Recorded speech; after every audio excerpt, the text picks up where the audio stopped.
RSS ని Hitler తో compare చేస్తే ధురంధర్ మూవీని బీజేపీ ప్రాపగండా ఫిల్మ్ అంటే donkey is better than Modi అని చెప్తే ఆబ్వియస్లీ ఇంటర్నెట్ కామ్ గా ఉండదు. సో ఈ రోజు మనము ధ్రువ్ రాఠీ లేటెస్ట్ పాడ్కాస్ట్ ని కంప్లీట్ గా బ్రేక్ డౌన్ చేద్దాం తెలుగులో. ఎమోషన్స్ పక్కనెట్టి లాజిక్ తో చాలా తక్కువ సమయంలో. ఆ పాడ్కాస్ట్ అప్రాక్సిమేట్లీ 1 hour 20 minutes ఉంది. బట్ నేను చాలా తక్కువ టైంలో ధ్రువ్ రాఠీ ఏం మాట్లాడాడు మీకు ఈ వీడియోలో బ్రేక్ డౌన్ చేసి చెప్తాను. Hi guys, first context clear చేద్దాం భయ్యా. అసలు ధ్రువ్ రాఠీ ఎవరు? ధ్రువ్ రాఠీ ఎవరో కాదు భయ్యా, ఇండియాలో the most influential political YouTuber. Politics, government policies, social issues మీద డీటెయిల్ ఎక్స్ప్లెయినర్ వీడియోస్ చేస్తుంటాడు భయ్యా. యూత్ లో ఎస్పెషలీ స్ట్రాంగ్ ఫాలోయింగ్ ఉంది. సపోర్టర్స్ అంటారు he simplifies complex issues, critics అంటారు he's biased. So already he's a very polarizing personality. ఈ particular podcast Dubai లో shoot చేశారు భయ్యా. High production setup, long form discussion. Host time pass చేయకుండా direct గా tough questions అడిగారు. RSS, BJP, propaganda films, animal movie గురించి అడిగారు. షారుఖ్ ఖాన్ చేసే యాడ్స్ గురించి అడిగారు. రిలీజియన్ గురించి కూడా ప్రస్తావన వచ్చింది. సెన్సిటివ్ టాపిక్స్ అన్ని కవర్ చేశారు. ఈ పాడ్కాస్ట్ ఎందుకు ట్రెండ్ అయిందంటే భయ్యా, బికాస్ ఈ set things most public figures avoid saying. చాలా మంది పబ్లిక్ ఫిగర్స్ అవాయిడ్ చేస్తారు ఇలాంటి టాపిక్స్ మీద మాట్లాడడానికి. ధ్రువ్ రాఠీ మాట్లాడాడు, అందుకే ఈ పాడ్కాస్ట్ ట్రెండింగ్ ఉంది ఇప్పుడు. చాలా మంది డౌట్ ఏంటంటే ఈ పాడ్కాస్ట్ ని దుబాయ్ లో ఎందుకు షూట్ చేశారు, ఇండియాలో ఎందుకు షూట్ చేయలేదు? పాసిబుల్ రీజన్స్ ఏంటంటే ధ్రువ్ రాఠీ జర్మనీలో ఉంటాడు. దుబాయ్ లో షూట్ చేయడానికి one of the reasons is travel convenience. Dubai చాలా న్యూట్రల్ ప్రొడక్షన్ హబ్ లాగా యూజ్ చేస్తుంటారు చాలా మంది క్రియేటర్స్. ఫారెన్ లో షూట్ చేయడం అంటే ఫియర్ ని అస్యూమ్ చేయడం కరెక్ట్ కాదేమో. అంటే ధ్రువ్ రాఠీ బీజేపీకి యాంటీగా చాలా వీడియోస్ చేశాడు భయ్యా. బీజేపీ వాళ్ళు ధ్రువ్ రాఠీ ఇండియాకి వస్తే వేసుకుందాం అనే లెవెల్లో ఉంటారు. సో ఆ ఫియర్ తో దుబాయ్ లో చేసినట్టు అస్యూమ్ చేయడం కరెక్ట్ కాదు. Some time logistics and setup quality important. ఎక్కడ షూట్ చేశారనేది ఇంపార్టెంట్ కాదు. ఇండియాలో అయితే ఆ వీడియో రిలీజ్ అయింది కదా, కాంటెంట్ ఇండియాలో వైరల్ అవుతుంది, లొకేషన్ సెకండరీ అని చాలా మంది భావిస్తున్నారు. బిగ్గెస్ట్ కాంట్రవర్సీ ఏంటంటే భయ్య ఆ పాడ్కాస్ట్ గురించి RSS and Hitler comparison. RSS అంటే రాష్ట్రీయ స్వయం సేవక్ సంఘ్. ఆర్ఎస్ఎస్ ఐడియాలజీని హిట్లర్ ఐడియాలజీతో కంపేర్ చేశాడు భయ్య ధ్రువ్ రాఠీ.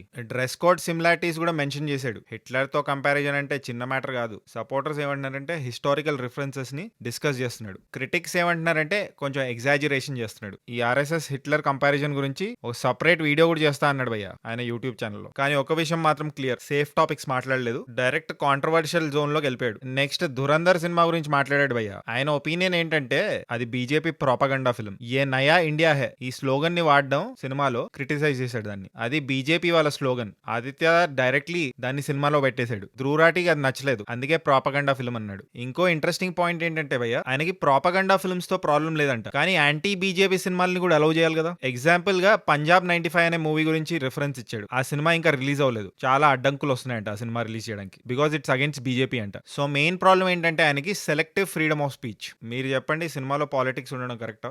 సందీప్ రెడ్డి వంగ యానిమల్ సినిమా గురించి కూడా మాట్లాడాడు భయ్య. సినిమాలో హీరో మారలీ గ్రే క్యారెక్టర్, కానీ సందీప్ రెడ్డి వంగ ఇంటర్వ్యూస్ లో డిఫెండ్ చేస్తూ ఉంటాడు ఆ క్యారెక్టర్ హీరోనే అని. ధ్రువ్ రాఠీ ప్రాబ్లం ఏంటంటే యానిమల్ సినిమాతో అండ్ సందీప్ వంగతో అసలు అలాంటి క్యారెక్టర్ ని హీరో అని ఎలా అంటున్నావు అని. మీరు అగ్రీ అవుతారు ఈ ఒపీనియన్ తో? ఎస్ఆర్కే పాన్ మసాలా యాడ్స్ గురించి కూడా చెప్పాడు భయ్య.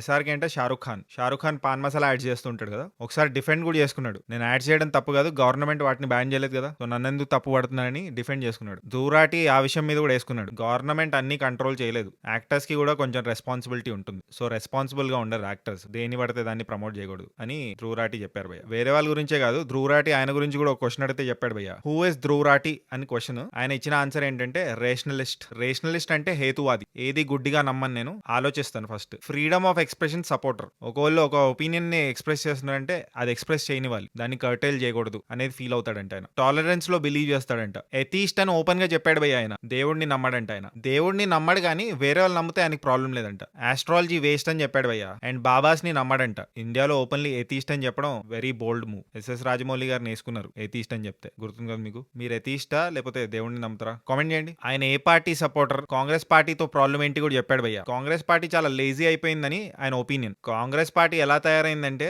జనాలే బీజేపీతో విసుకెత్తిపోయి మాకు ఓటేయాలి, మేమేం చేయము. ఆయన ఏ పార్టీ సపోర్టర్ కాదంట, రియల్ ఇష్యూస్ మీద మాట్లాడతాడంట, తప్పు ఎవరు చేసినా. మీరే పార్టీ సపోర్టర్? కామెంట్ చేయండి. నెక్స్ట్ ఏంటంటే ఇండియాలో ఎలాంటి లీడర్షిప్ ఉండాలి అనే దాని గురించి క్వశ్చన్. స్ట్రాంగ్ లీడర్ ఇంపార్టెంట్ కాదు, 4 వాటి మీద ఫోకస్ పెట్టాలని చెప్పాడు భయ్య. స్ట్రాంగ్ ఫుడ్ సేఫ్టీ, సరైన ఫుడ్ దొరకాలి, అడల్టరేషన్ అవ్వకూడదు, వాటిని చూసుకునే ప్రాపర్ మినిస్టర్ ఉండాలి, లీడర్ ఉండాలని చెప్పాడు. చెప్పాడు. వాతావరణం ఎన్విరాన్మెంట్ మీద ఫోకస్ ఉండాలి, మంచి గాలి నీరు ఇవన్నీ దొరకాలని చెప్పాడు. అది తెలిసిన కన్సర్న్ మినిస్టర్ ఎక్స్పర్టీస్ ఉన్న క్యాండిడేట్ లీడర్ ఉంటే బాగుంటుంది అన్నాడు. అఫ్ కోర్స్ ఎడ్యుకేషన్ మీద కూడా ఫోకస్ ఉండాలి అండ్ హెల్త్ కేర్ కూడా చాలా ఇంపార్టెంట్. ఇవన్నీ టేక్ కేర్ చేస్తే ఇండియా బాగుపడుతుంది, ముందుకెళ్తుంది. Dhruv Rathee does not believe in single leadership. అంటే మంచి స్ట్రాంగ్ ఒక లీడర్ ఉంటే సరిపోదు, వాళ్ళ కింద పనిచేసే వాళ్ళు కూడా చాలా మంచిగా ఉండాలి, కాంపిటెంట్ పీపుల్ ని రిక్రూట్ చేయాలని. కానీ ఇండియాలో అన్ఫార్చునేట్లీ అది అవ్వట్లేదు, మొత్తం ఒక్కడే చూసుకుంటున్నాడు, ఆ చూసుకునేవాడు కూడా సరిగ్గా చూడట్లేదు అని ఆయన ఉద్దేశం. ఆ పోర్షన్ లోనే చెప్పాడు భయ్య, donkey is better than Modi అని. సో సరిగ్గా పనిచేయని లీడర్ ఉంటే ఏంటి, వేరే జంతువు ఉంటే ఏంటి అనేది ఆయన ఉద్దేశం. ఆయన ఒక యూట్యూబర్ కదా, సో ఆయన యూట్యూబ్ మనీ ఎక్కడి నుంచి వస్తుంది క్లియర్ గా బ్రేక్ డౌన్ చేశాడు భయ్య. 1/3 యాడ్సెన్స్ నుంచి వస్తుందంట, యూట్యూబ్ నుంచి 1/3 వస్తుంది, 1/3 ప్రమోషన్స్ ఎండోర్స్మెంట్స్ ఏవో చేస్తాడు ఆయన, దాని నుంచి వస్తుంది. అండ్ అప్రాక్సిమేట్లీ 1/3 ఆన్లైన్ కోర్సెస్ నుంచి వస్తుందంట. ఇంకా కపుల్ ఆఫ్ టాపిక్స్ గురించి మాట్లాడాడు భయ్య, లైక్ రవాండా అనే కంట్రీ ఉంటుంది కదా, ఆ కంట్రీ నుంచి మనం క్లీన్లీనెస్ ని అడాప్ట్ చేసుకోవాలి, చాలా క్లీన్ గా ఉంటుందంట ఆ కంట్రీ. నెక్స్ట్ జపాన్ లో డస్ట్ బిన్స్ ఉండవంట, లేకపోయినా చాలా క్లీన్ గా ఉంటుందంట ఆ కంట్రీ. జనాల దగ్గర ఏదైనా చెత్త ఉంటే అది బ్యాగ్ లో పెట్టుకొని ఇంటికి వెళ్ళిన తర్వాత డస్ట్ బిన్స్ లో వేస్తారంట. సో మనం ఇండియాలో ఎక్స్క్యూజ్ ఇస్తాం కదా, రోడ్ మీద డస్ట్ బిన్స్ లేవు ఎక్కడ పడేయాలి అని. సో అలాంటి ఎక్స్క్యూజ్ వేస్ట్, క్లీన్ గా ఉంచాలనుకుంటే ఎలా ఉంచొచ్చు అని చెప్పాడు. ఏ సోషల్ మీడియా యాప్ ఎక్కువగా వాడతారంటే యూట్యూబ్ అని చెప్పారు. ట్విట్టర్ వాడడం మానేశాడంట భయ్య ఎక్కువ, అది ఒక సెమీ పాన్ వెబ్సైట్ లాగా తయారైందంట. అండ్ ఎప్పటి నుంచి అయితే ఇలాన్ మస్క్ మానిటైజేషన్ ఆన్ చేశాడు ట్విట్టర్ లో, చాలా మంది డబ్బులు సంపాదించాలనే ప్రాసెస్ లో చెత్తని పోస్ట్ చేస్తున్నారంట భయ్య. సో ట్విట్టర్ ని చూడడం తగ్గించేశాడంట. So finally host Satyajit Ray గారిది ఫెలూదా అనే బుక్ ఆయన గిఫ్ట్ గా ఇచ్చారు. ఎందుకంటే ధ్రువరాటి చిన్నప్పటి నుంచి ఆ బుక్స్ చదివే పెరిగాడంట, ఆ బుక్ చాలా ఇన్స్పైర్ చేసిందంట ఆయన్ని. ఫ్యాక్ట్ఫుల్నెస్ అని ఒక బుక్ చదివాడంట భయ్య రీసెంట్లీ, బాగుంది మీరు కూడా చదవండి అని ఆడియన్స్ కి రికమెండ్ చేశాడు. ఈ వీడియో చూస్తున్న వాళ్ళు ఎవరన్నా ఈ 2 బుక్స్ చదివారా కామెంట్ చేయండి. ఇవి భయ్య highlights of Dhruv Rathee controversial podcast.